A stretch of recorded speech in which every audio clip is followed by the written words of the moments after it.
Yes, it's. Let me explain that. It's not that possession is passed on with semen, passed on with genes. No. It's that the same demon inhabits the members of the same family for generations, consensually. He is nourished by them and kept by them and satisfied with them. The children are trained in it, and they perpetuate it in their children. It has gone on for generations. It's generational. And sometimes unwillingly, we have cases in hand, for instance, of daughters to whom their mother attached her familiar, her evil spirit. Does a person know, I mean, is in the mind or the soul of the possessed? Yes. Is there always knowledge of that possession? There is, but it can be limited knowledge. It can also be inhibited knowledge. Some of them can't even tell you about it. Some of them can. It depends on the particular type of demon. There are many types of demons. Some of them are quite intelligent. Some of them are very stupid. Most of them are specialized in one thing and one thing only, and that's all they can do. And it's a reflection of some gift as angels which they had, now distorted as demons.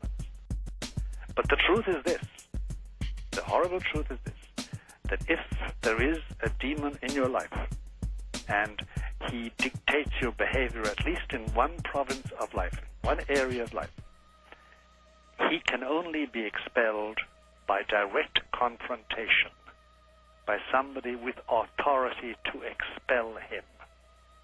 Now, so when I say him, of course, spirits have no sex. They're not male or female. I just use him in the generic sense of the English word. But it's the confrontation. It's not a prayer. Gee whiz, it was a prayer, to be very simple to get rid of them. There are mysteries about this entire situation to which we have no answer. You can't be possessed without knowing it. And you can't be possessed against your will.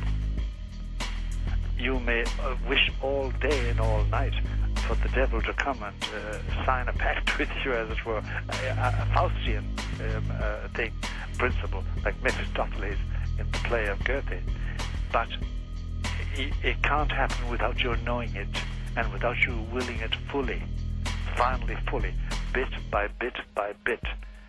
So that you needn't be afraid that you're possessed and you don't know it. No, that doesn't happen. Well, are there not, though, no doubt, many people who have achieved success or achieved that goal for which they made that dark wish, that moment, and they certainly must wonder.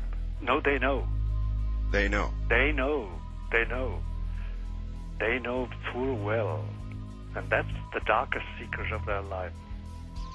The dark, indeed. That sets them apart from wife or husband or lover or mistress or brother or sister. And you say you have seen these people. You know these people when you see them. Oh, yes, you do. You meet them in the street. You meet them in cocktail parties. You meet them at dinner parties. You meet them at meetings and conventions. And, of course, I must tell you that I get out of their way. I have enough of it. I don't want to confront them. I don't want to have anything to do with them, unless I have to professionally. In a generational case of possession, does the parent actively teach this child in the dark way? Is it? Oh yes. They assign the child to their demon. They're satisfied with that. The demon becomes what they call a familiar of theirs. And they give it a name. They call it Philip, they call it George, they call it John, they call it James, they call it Mary, whatever. And they assign the child to it. They teach the child to do obeisance to it. And they make the child participate in ceremonies, say Satanist ceremonies. Wow. There's a lot of that going on in America today? A lot. It's very hard to say a lot. That it goes on continually and sustainedly in certain areas, yes. And whether it's Boston or whether it's Montana or California or New Mexico, The place doesn't matter. The place doesn't matter. I must confess to you that there is a lot of very impressive generational cases are found or have been found, not all, but a lot of such cases have been found amongst old American families. The old traditional... Yeah. The old, originally came over on the Mayflower kind of American families? That sort of business, yes. That sort of business, yes. It's a murky story and has never been written up properly, mainly because, well, it concerns family genealogies, you know, and it's hard to write that up and get it published, and then what's the point? But you come across generational possession and harassment, possession too, in such families, such old families. Whether they're Dutch Reformed or whether they're Puritan or whatever. I suppose getting it in print, one reason might be the truth. What most people don't realize is that there's a spiritual war on. It's a war with the spirits. It's a war with the forces of evil, the invisible forces that want men's souls. But if you nourish fear, fear can grow and not quantitatively, but it can equal or surpass the amount of love you have in your heart. And then you're in danger, because that fear is going to make you despair. That fear is going to make you timorous. That fear is going to make you vulnerable. Love is the only thing that can cure it. It can be increased by virtue. It can be increased by good actions. It can be increased by the grace of God. But it's usually because of the lack of faith. And they think that there's no such thing as evil, really. But there are laws, though. God has laws, and He doesn't allow them to violate it. You can violate them, but you're going to pay the price.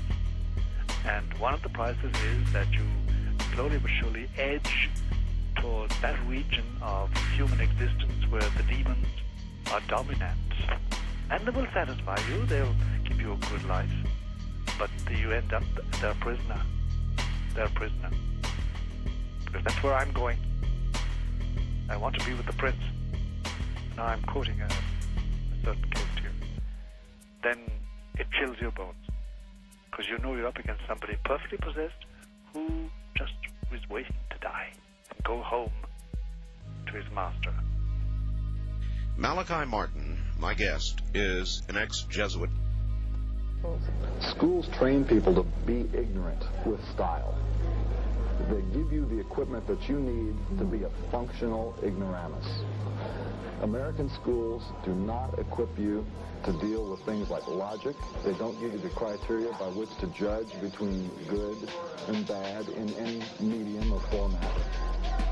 And they prepare you to be a usable victim for a military-industrial complex that needs manpower.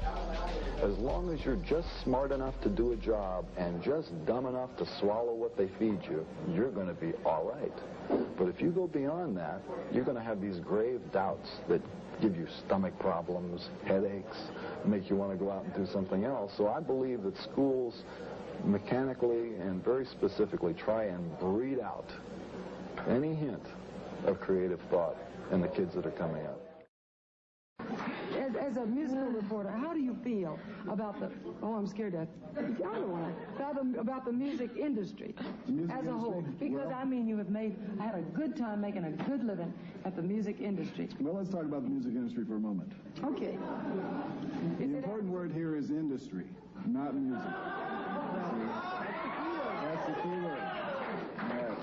It's very big and it's very powerful, and the bigger it gets and the more powerful it gets, the more appealing it becomes to people in government, because they see a vehicle by which they can reach a younger age voter group. And so we have situations like people who want to run for office approaching people who are in the music business to either donate their services for concerts or to endorse candidates.